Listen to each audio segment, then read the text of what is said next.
वालेकुम। हाँ दोस्तों, जैसा कि मैंने अपनी लास्ट वीडियो में आप सबके साथ शेयर किया था कि ऑटिज़म किस तरह से किसी भी बच्चे के एक एरिया सोशल इंटरेक्शन के मसाइल पैदा करता है या सोशल स्किल्स को मुतासर करता है।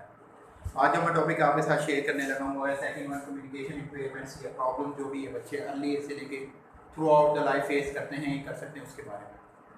फर्स्टली वर्बल या नॉन वर्बल। इन बच्चों में वर्बल कम्युनिकेशन के प्रॉब्लम्स भी बहुत ज़्यादा होते हैं और नॉन वर्बल कम्युनिकेशन के प्रॉब्लम्स भी बहुत ज़्यादा होते हैं।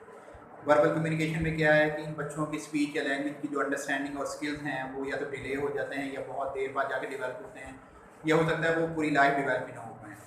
और इसी तरह से नॉन वर्बल कम्युनिकेशन का जो यूज़ है यानी साइंस, जेस्चर या बॉडी लैंग्वेज का इस्तेमाल जो है ये उस तरह से नहीं कर पाते जिस तरह के नॉर्मल बच्चे कम्युनिकेशन में करते हैं। रेपिटेटिव या रिजिड। इन बच्चों की कम्युनिकेशन जो है वो बहुत ही रेपिटेटिव या रिजिड किस्म की होती है, यानी बार बार एक वर्ड या साउंड को रिपीट करते रहना, बोलते रहना, यानी एकोलेलिया का प्रॉब्लम बच्चों में बहुत ज़्यादा होता है। अगर हम इनके साथ बात करें और हमने कोई वर्ड बोल दिया है तो हो सकता है उसी को पिक करके ये बार बार रिपीट करना शुरू कर दें। और हो सकता है कि कोई वर्ड या साउंड उन्हें बहुत पहले सुना हो और अचानक से इनको याद आ जाए तो उसको बोलना शुरू कर देंगे या रिपीट करना शुरू करेंगे बार बार। आउट ऑफ द कॉन्टेक्स्ट जाके वो वर्ड का इस्तेमाल और सेंटेंसेस का इस्तेमाल या साउंड का इस्तेमाल करना भी इन बच्चों में बहुत ज़्यादा होता है। Eye contact. इन बच्चों में आई कांटेक्ट का प्रॉब्लम बहुत ज़्यादा होता है, इवन के अर्ली एज से ही होता है।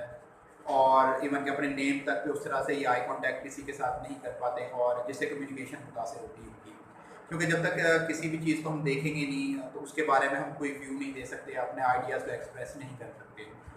और देखने वाले को लगता है कि जब बच्चा आई कांटेक्ट नहीं दे रहा तो शायद इसका मेरी बात पे फोकस नहीं है या मेरे में बात में इंटरेस्ट नहीं है या बच्चा रूड है, जो कि इनकी कम्युनिकेशन में हर्डल क्रिएट करती है। प्रोसेसिंग। इन बच्चों को किसी भी कमांड को प्रोसेस करने के लिए टाइम चाहिए होता है। मिसाल के तौर पर अगर हम इनको कोई कमांड दे रहे हैं या इंस्ट्रक्शन दे रहे हैं तो मिनिमम 10 सेकंड इनको लगते हैं किसी भी कमांड को प्रोसेस करने में। और इसीलिए कहा जाता है कि बहुत ही शॉर्ट या सिंगल वर्ड की कमांड जो यूज़ की जाए या इंस्ट्रक्शन कम से कम दी जाए, बहुत ज़्यादा ओवरलोड इंस्ट्रक्शन ना दी जाए, क्योंकि इनके लिए हैंडल करना जो है इंस्ट्रक्शंस को इतना आसान नहीं होता और ये उस तरह से रिस्पॉन्ड नहीं कर पाते। बॉडी पोस्चर या बॉडी लैंग्वेज का इस्तेमाल जो है वो भी कम्युनिकेशन का एक बहुत अहम हिस्सा है। लेकिन ये बच्चे इसमें भी लैग करते हैं क्योंकि ये उस तरह से कॉन्फिडेंटली बात नहीं कर सकते लोगों के साथ, मूव नहीं कर सकते और जो अपने आइडियाज़ को एक्सप्रेस नहीं कर सकते कि लोगों के साथ कि जिस तरह से नॉर्मल बच्चे अपनी बॉडी लैंग्वेज का इस्तेमाल करके करते हैं। उसमें एक्सप्रेशन का इस्तेमाल भी है, आई कांटेक्ट का इस्तेमाल भी है और वोकैबुलरी का यूज़ भी है। इन बच्चों में ये चीज़ें लैग करती हैं सारी। फेशियल एक्सप्रेशन जो है इन बच्चों में एक्सप्रेशन का इस्तेमाल जो है वो या एक्सप्रेस करना जो है वो भी इस तरह से नहीं होता जिस तरह के नॉर्मल बच्चों में होता है। और एक्सप्रेशन जो हैं वो हमें पता है कि कम्युनिकेशन का एक बहुत अहम हिस्सा है, क्योंकि फेशियल एक्सप्रेशन से हम शो कर सकते हैं कि हम हैप्पी हैं, सैड हैं, हम किसी चीज़ को पसंद कर रहे हैं, नापसंद कर रहे हैं, हमारा किस बात के बारे में क्या तासुर है। तो ये बच्चे उस चीज़ को उस तरह से एक्सप्रेस नहीं कर पाते। अगर हैप्पी हैं तो उस तरह से नहीं शो कर पाएंगे, अगर सैड हैं तो वो भी अपने फेस से उस तरह से शो नहीं कर पाएंगे, यानी कम्युनिकेट नहीं कर सकते किसी भी पर्सन के साथ कि वो जो बात उनके साथ हो रही है, कर रहे हैं, वो उनको पसंद है या नहीं पसंद है। तो ये इन चीज़ों में बहुत लैग करते हैं। इंटरेस्ट। इन बच्चों की कम्युनिकेशन जो है वो इंटरेस्ट बेस होती है। अगर इनके इंटरेस्ट बेस कोई कम्युनिकेशन कर रहे हैं, किसी बात जो जिसमें इनका इंटरेस्ट है उसके बारे में बात कर रहे हैं तो ये कुछ हद तक कम्युनिकेट करेंगे। लेकिन अगर हम उस टॉपिक से हट के या उस इंटरेस्ट वाली चीज़ से हट के बात करना की कोशिश करेंगे तो ये उस तरह से कम्युनिकेट हमारे साथ नहीं करेंगे। Self needs. ये बच्चे अपनी नीड बेस्ड कम्युनिकेशन करते हैं और वो भी नॉर्मल से हट के करते हैं, यानी इनका जो कम्युनिकेशन का अंदाज़ है अभी अपनी नीड्स के लिए भी वो भी थोड़ा डिफरेंट होता है। मिसाल के तौर पे अगर किसी बच्चे को कोई चीज़ चाहिए तो वो हो सकता है आपका हाथ पकड़ के उस चीज़ की तरफ ले जाए या उसको ग्रैब करने की कोशिश करे, या अगर किसी के पास देख लिए तो उसको स्नैच करने की कोशिश करेगा, या अगर इसे भूख लग रही है तो वो उस तरह से नहीं बताएगा कि मुझे भूख लग रही है, या टेंट्रम थ्रो करना शुरू कर देगा। या अगर किसी ने वॉशरूम जाना है तो वो उस तरह से नहीं, वॉशरूम का नहीं बताएगा कि मुझे वॉशरूम आया या मैंने वॉशरूम यूज़ करना है। तो उसके लिए भी वो डिफरेंट किस्म के साइंस वगैरह यूज़ करना शुरू कर देगा। तो यानी कि अपनी नीड के लिए भी उस तरह से कम्युनिकेट नहीं कर पाते जिस तरह के दूसरे बच्चे करते हैं।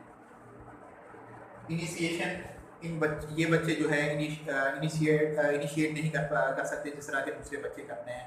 यानी किसी के साथ मिल रहे हैं तो ग्रीटिंग नहीं उस तरह से कर पाएंगे, और अगर ग्रीटिंग दूसरे बच्चे ने की है तो उस तरह से उसको रिस्पॉन्ड नहीं दे पाएंगे, और उसके साथ फिर कम्युनिकेशन किस तरह से करनी है ये भी इनको अंदाज़ा नहीं होता कि किस तरह से किसी के साथ कम्युनिकेट करना है। मैंने कन्वर्सेशन, इन बच्चों में कन्वर्सेशन के जो मसाइल हैं वो भी बहुत ज़्यादा होते हैं कि किस तरह से किसी भी गुफ्तगू को मैनेज करना है, मेंटेन करना है, उसमें किस तरह से बात करनी है और किस तरह से उसको स्टार्ट करना है और किस तरह से एंड करना है, ये भी इन बच्चों को इस चीज़ के बारे में आइडिया नहीं होता। और अगर कोई दूसरा इनके साथ बात कर रहा है तो उसको किस तरह से जवाब देना है, यानी टू वे कम्युनिकेशन भी जो इनकी बच्चों की उस तरह से नहीं होती इनमें जिस तरह के दूसरे बच्चे कर सकते हैं। जॉइंट अटेंशन का प्रॉब्लम भी इन बच्चों में बहुत ज़्यादा होता है, यानी कि किसी भी एक टॉपिक पे फोकस करना और उसके बारे में बात करना ये बच्चे लैग करते हैं, वो उस तरह से नहीं कर पाते क्योंकि इनका आई कांटेक्ट उस तरह से नहीं होता, इनका फोकस जो है शफल होता रहता है। ह्यूमर, ये बच्चे ह्यूमर या सरकाज़म वगैरह को भी अंडरस्टैंड उस तरह से नहीं कर पाते और ना ही उस पर कोई रिस्पॉन्ड उस तरह से कर सकते हैं या कर पाते हैं जिस तरह के दूसरे बच्चे करते हैं। तो ये भी एक चीज़ इनमें कम्युनिकेशन में बहुत ज़्यादा मसला क्रिएट करती है। पर्सपेक्टिव, इन बच्चों में बैक एंड फोर्थ मेमोरी जो है वो उस तरह से नहीं होती है, इनको आइडिया नहीं होता कि किस जो सामने वाला बंदा है या वो जो पर्सन है वो बात कर रहा है तो उसकी बेस क्या है, उसका पास से भी कोई लिंक है या नहीं है, प्रेजेंट से कोई क्या लिंक है या फ्यूचर से उसका क्या लिंक है, इनको इन चीज़ों के बारे में आइडिया उस तरह से नहीं होता।